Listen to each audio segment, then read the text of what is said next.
Sir ప్రజావాయిస్ చూద్దాం. ప్రజావాయిస్లో మొదటగా సిరాచుక్క చూద్దాం. ప్రజావాయిస్లో మొదటగా సిరాచుక్క.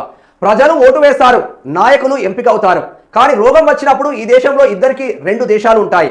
ఒకటి సర్కారు ఆసుపత్రుల దేశం అయితే ఇంకొకటి కార్పొరేట్ ఆసుపత్రుల రాజ్యం. పేదోడి శ్వాస క్యూలో నిలబడి ఆగిపోతుంది, నాయకుడి శ్వాస ప్రైవేట్ జెట్లో పరిగెడుతుంది. వారే వాహ్! వాళ్ళ పిల్లలకు విదేశీ డాక్టర్లు, మన పిల్లలకు కౌంటర్ వెనుక నర్సుల మాటలు. ఇదేనా అభివృద్ధి? ఇదేనా ప్రజల ప్రభుత్వం? ఒక్కసారి ఒక ఎమ్మెల్యేను, ఒక మంత్రిని ప్రభుత్వ ఆసుపత్రి బెడ్పై పడుకోబెడితే ఆసుపత్రుల దుస్థితి వారం రోజుల్లో మారుతుంది. వారే వా శభాష్! ఎందుకంటే పవర్కు రోగం వస్తే వ్యవస్థను కదిలిస్తుంది. ప్రజల ప్రాణాల మీద పాలన చేసే వారికి ప్రజల మధ్య జీవించే ధైర్యం ఉండాలి. లేకపోతే ఆ పాలన ప్రజలపై ఒక మోసం మాత్రమే అంటున్నారు మా కనకమామిడి సన్ని, మా రంగారెడ్డి జిల్లా స్టాఫ్ రిపోర్టర్. మా సన్ని అద్భుతంగా రాస్తాడు. అంతే కదా, మైనాబాద్లో ఉంటాడు కనకమామిడిలో. నిజంగానే ప్రభుత్వాలకు రోగం వచ్చింది, పేదోడి శ్వాస క్యూలో ఆగిపోతుంది, వాడి శ్వాస క్యూలో చచ్చిపోతున్నాడు. వీని శ్వాస ప్రైవేట్ జెట్లలో పరిగెడుతుంది అమెరికాకు, రష్యాకు, లండన్కి.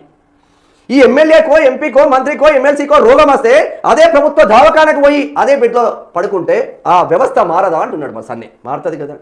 వీనికి రోగం వస్తే కేసీఆర్కు జ్వరం వస్తే యశోదకు పోతాడు, కేసీఆర్కు జ్వరం వస్తే ఏఐజీకి పోతాడు, ఇంకో ఆయనకు జ్వరం వస్తే ఏఐజీలో వంటాడు. మరి ఏఐజీలో వండే కన్నా ప్రభుత్వ దవాఖానలో వండండి రా నాయన. మీరు గాంధీ హాస్పిటల్లో, ఉస్మానియా హాస్పిటల్లో, గాంధీలో వండండి, ఉస్మానియాలో వండండి, ఎంజిఎంలో, వరంగల్కి సంబంధించిన మంత్రులందరూ ఎంజిఎంలో వండండి. మెడికోవర్కి పోయి రిబ్బన్లు కట్ చేసుడు కాదు సీతక్క. వండండి, అలా వండి వైద్యం చేయించుకోండి. ఆకునూరి మురళి సారు భూపాలపల్లి కలెక్టర్గా ఉన్నప్పుడు వాళ్ళ కూతురికి ప్రభుత్వ దవాఖానల కాల్పు చెప్పించిండు ఆ మగోడు. గైడే కదా, సెల్యూట్ ఐఏఎస్.